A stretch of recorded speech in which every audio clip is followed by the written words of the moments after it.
This video is about my course project and English 6334 Introduction to Stylistic. Before we proceed, let's discuss first the author of Annabelle, Edgar Allan Poe. Edgar Allan Poe is born on January 19, 1809 in Boston, Massachusetts, United States. An American short story writer, poet, critic, and editor who is famous for his cultivation of mystery and macabre. His tale, The Murder in the Rue Morgue, 1841, initiated the modern detective story, and the atmosphere in his tale of horror is unrevealed in American fiction. Edgar Allan Poe's best-known work include The Poet to Helen, 1831, The Raven, 1845, and The Annabelle, 1849. The short stories of wickedness and crime, The Telltale Heart, 1843, and The Cast of Amontillado, 1846, and the supernatural horror story, The Fall of the House of Usher, 1839. His Raven, 1845, number among the best-known poets in the national literature. Let's read one of the poets of Edgar Allan Poe, Annabelle by Edgar Allan Poe. It was many and many a year ago in a kingdom by the sea, that a maiden there lived whom you may know by the name of Annabelle. And this maiden she lived with no other thought than to love and be loved by me. I was a child and she was a child in this kingdom by the sea. But we loved with a love that was more than love, I and May, Annabelle, with a love that we give syrup of heaven, covered for her and me. And this was the reason that, long ago, in this kingdom by the sea, a wind blew out of a cloud, chilling my beautiful Annabelle, so that her high-born kinsman came and bore her away from me, to shut her up in the sepulchre in this kingdom by the sea. The angels not half so happy in heaven when inveighing her and me. Yes, that was the reason, as all men know in this kingdom by the sea, that the wind came out of the cloudy by night. Annabelle has a fantastical fairy tale-like setting. Like a fairy tale, this story happened many and many years ago. Once upon a time, in other words, the faraway kingdom and the young maiden under mortal treat are also common in fairy tale stories. But this suggestion of fantasy creates a false sense of security because the poem quickly becomes about the narrator's own thought about Annabelle and the love he shared with her.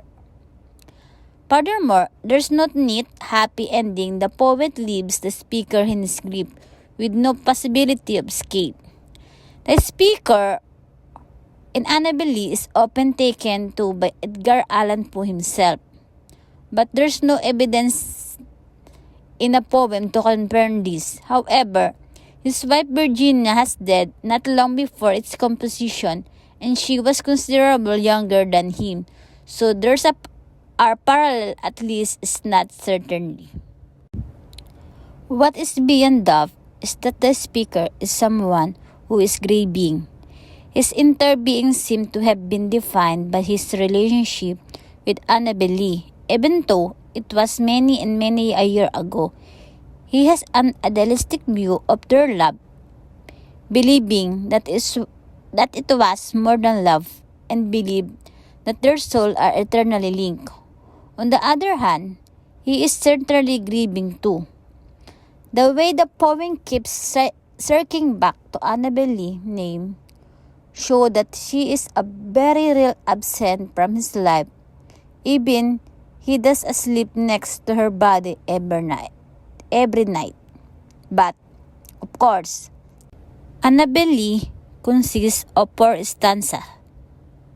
That is a combination of regular and irregular rhyme scheme. The irregularity comes from the shortened line 2, 4, 6, and 8, and so on. All of this rhyme and thought there are numerous lines in bold. The words that provides the rhyme are very limited.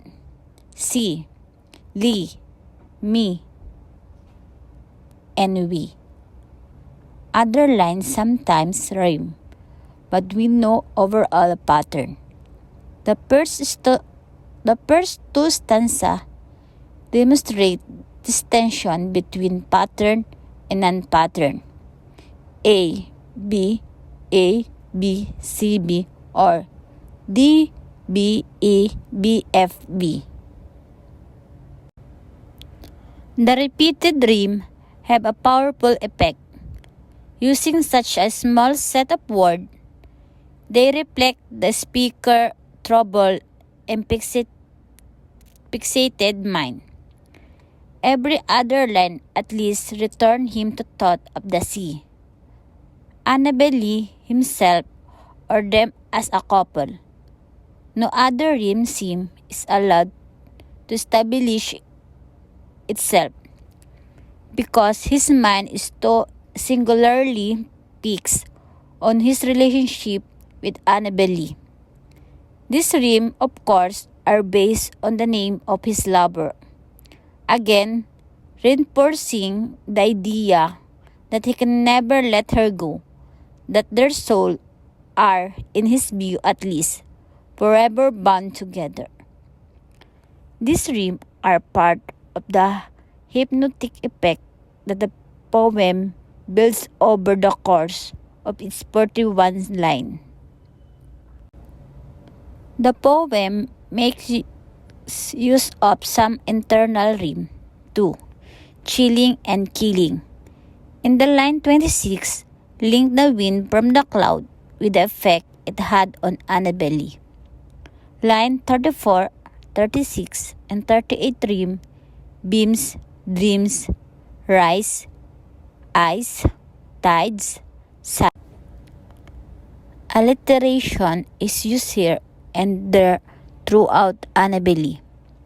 In general, it adds to the hypnotic dream-like feel of the poem, helping to blur the lines between reality and fantasy. In the first stanza, there are a number of words that begin with an L sound. Across line 2 to 6, the L joined Lee, love, and love together. This comes when the speaker is telling the reader that Annabel Lee had no other thought apart from loving and being loved by him. The use of alliteration link this word together, trying a conceptual knock around the idea of living. The character of Annabel Lee in love. In other words, the alliteration reflects the speaker's perspective on Annabel Lee and how only love made her life meaningful. In the fourth stanza, alliteration occurs in the first line, line 21. Here, the H sound is repeated in half so happy in heaven. This word have an exasperated and airy kind of sound. As thought, the angels are hoping with anger and envy.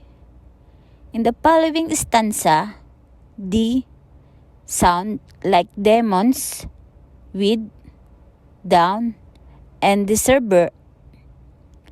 This creates a sense of the depth under this word, where the speaker imagine the demons live.